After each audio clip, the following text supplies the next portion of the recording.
Tapos, puro away kayo, puro frustrations, mga kapiksi, puro disappointments, guys, no? And sabi ko nga guys, parang justify nitong person mo yung kanyang pambababae or kanyang panlalaki, mga kapiksi, whatever, kung ano man yung gender nila, guys, no? Pero justify ngayon, tinititigan niya yung mga hindi yung mga pangat na ginawa mo sa kanya, and yung ginagamit niyang excuse para makapag third party.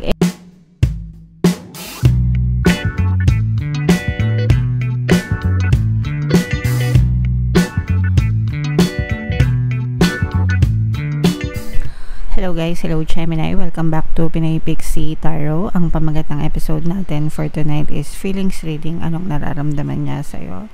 So titingnan natin guys kung ano yung nararamdaman sa inyo ng person nyo. Pwedeng mag-resonate, pwedeng hindi, general lang guys. Pwedeng ma-pick up yung energy nyo or yung energy ng person nyo, and pwedeng magkabaliktad din yung roles. So unahin natin to guys. Ito yung mga gustong sabihin ng person nyo. My mask keeps me safe. I need to fake my feelings. I am seeing someone but I'm not ready for you to know about them yet. So ito mga kapiksi, no, obvious na niloloko ka nitong person na to, at least dito sa mga unspoken words niya, mga kapiksi, no. So my mask keep me safe, ibig sabihin this person is wearing a false mask. Nagpapanggap siya sa harap mo, no. Finifake niya yung feelings niya para sa iyo, para siguro hindi mo malaman. Sometimes ganun, no, lalo na pagka may mga third parties, mga kapiksi, para hindi mahuli, para hindi guilty ang peg, ganyan. Sometimes meron pa ako nakakita snapshot sa Facebook, yung pangalan ng third party niya, nilagay niya yung PLDT, no. Tapos nahuli ng misis niya sa Viber, parang in-screenshot, ganyan. So yari. yung mga ganun technique ng mga partners para lang hindi mahuli ng mga jowa, ganyan. So pero sa inyo, parang finifake niya yung feelings niya, ganyan. And ayan, no, I'm seeing someone. So definitely guys, for some of you, may mga third party sa relationship, mga kapiksi. So pwedeng seryoso siya, pwedeng hindi siya seryoso doon sa third party, pero tinatago ito sa'yo ng person mo. Syempre, sino ba naman yung proud, no, na magsabi na, oy, may third party ako. Syempre wala, di ba? Unless talagang psychotic yung mga person, yung mga kapiksi. And I know that you may not feel for me as I feel for you. So parang hindi mutual yung inyong feelings sa isa't isa, mga kapiksi. Pwede rin na baka kasi itong person mo, parang gina-justify niya, no? Parang gina-justify niya na hindi mo naman ako mahal kagaya ng pagmamahal ko sa'yo. Parang hindi mo, para sa kanya, hindi mo nakikita yung mga efforts niya, kaya naghanap siya ng iba. Pwedeng ganun din, mga kapiksi. So parang I'm sensing, pero ito guys, I'm sensing na parang ginagamit niya lang tong excuse, no, para makapag third party yung person mo. So side bet siya. Comment down below, mga kapiksi, if feeling nyo naka-resonate kayo dyan. Meron tayong bagong course guys, yung pampawala ng third party at magkaroon ng harmonious na relationship. So later, papakita ko yan sa inyo. Pero if in case naka-resonate kayo and may third party kayo guys, pwede sa inyo yung course. So dito naman guys, tingnan naman natin yung mga emosyon na nakapaloob sa relationship. Pwedeng nararamdaman mo, nararamdaman nila, or nararamdaman nyo parehas, mga kapiksi. Grief, eto guys, feeling ko kayo ito, no, heartbroken, dahil pwedeng nalaman nyo na rin ito, no, kahit na sinasabi niya na I'm not ready for you to know them yet, pero yung fake feelings niya nararamdaman mo. So nagdudusa ang inyong puso, mga kapiksi. Heartbroken dahil dito sa mga nangyayari. And another message dito is creative. For some of you, parang tawag dito, binubuhos mo na lang yung attention mo sa mga bagay na makakapag-contribute, makaambag sa buhay mo, no. Kasi kumbaga parang coping mechanism nyo itong pagiging creative, ganyan, para maibsan yung mga lungkot at sakit na nararamdaman nyo dahil dito sa inyong person, guys. And then yung last is, ayan na, yung resistant, okay? Defensive na yung person nyo, especially kapag nakikipagtalo, no? Kumbaga, pwedeng nahuli nyo na rin kasi itong person nyo, guys. Tapos, nakikipagtalo siya sa'yo, very defensive, para hindi guilty yung peg niya, pero ang totoo is, totoo talaga.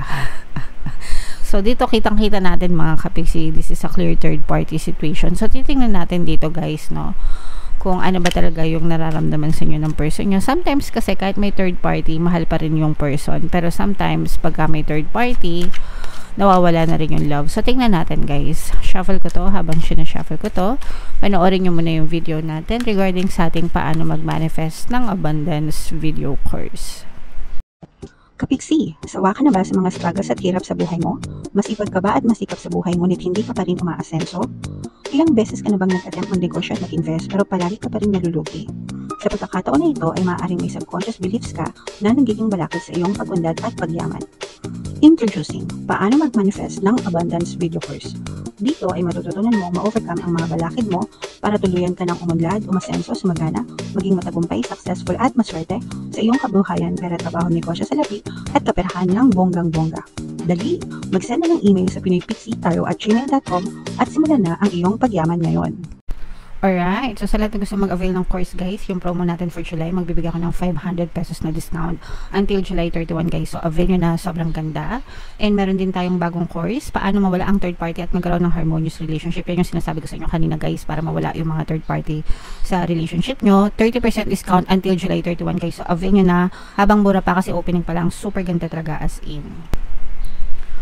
Okay, so Gemini guys, kayo ay na-represent ng Queen of Swords. Ito yung ating feelings, energy mga kapiksi. So ito guys, combination ng positive and negative energy. Definitely guys, masakit na yung masakit na yung ulo nyo dito sa person na to mga kapiksi. Or pwedeng siya din mismo, no? Masakit na rin yung ulo niya kasi itong person mo guys, parang punong-puno ito ng parang siya yung gumawa ng sarili niyang problema. Siya yung gumawa ng sarili niyang problema. Tapos, puro away kayo, puro frustrations, mga kapiksi, puro disappointments, guys, no? And sabi ko nga guys, parang justify nitong person mo yung kanyang pambababae or kanyang panlalaki mga kapiksi, whatever, kung ano man yung gender nila guys, no? Pero justify ngayon, tinititigan niya yung mga yung mga pangat na ginawa mo sa kanya, and yung ginagamit niyang excuse para makapag third party. And itong person nyo guys, merong pagmamahal dito, nakikita natin na may feelings, may emotion, pero yung feelings ay parang mas parang mas naging selfish yung person mo kasi parang mas inuna niya yung sarili niyang kapakanan, yung sarili niyang feelings, hindi niya kinonsider yung feelings nyo guys, okay? Ang kinoconsider niya lang sa relationship nyo is yung mga pabigat sa relasyon, okay?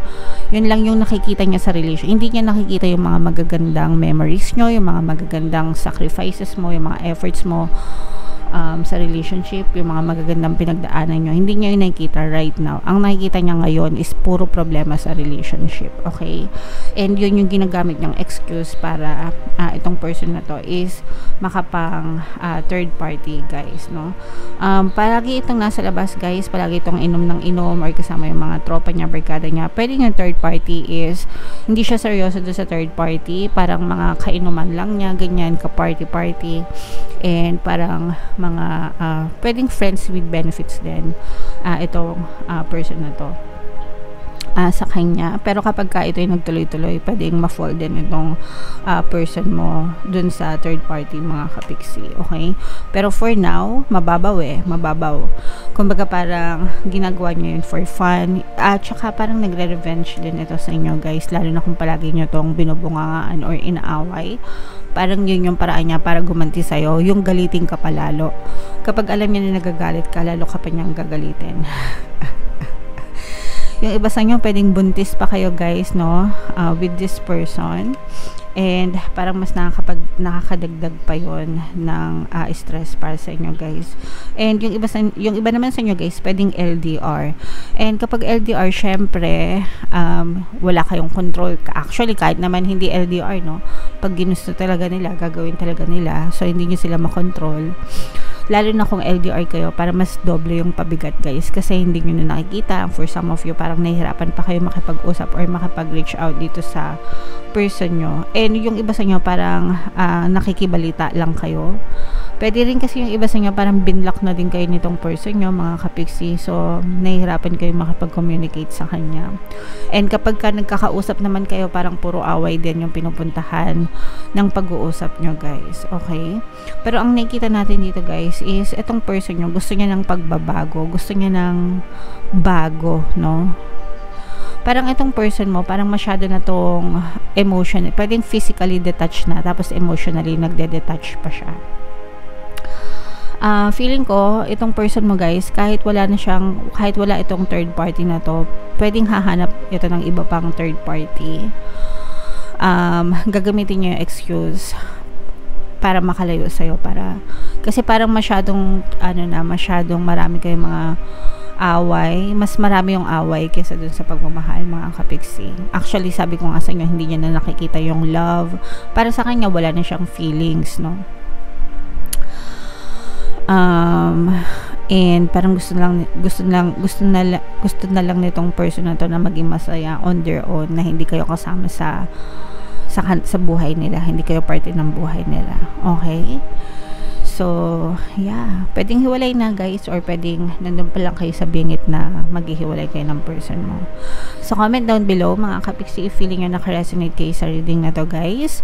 Meron tayong mga subliminals na pwede makatulong sa inyo guys. Ilalagay natin yung mga playlist dito. Kayo na lang yung bahalang mamili kung ano yung gusto nyo guys. And ito naman yung ating success stories ng paano mag-manifest ng abundance video course. Click here to subscribe guys, and click here to join our membership program. Thank you for liking, sharing, and subscribing. And see you again next time. I love you all guys. Have a nice day. Bye bye.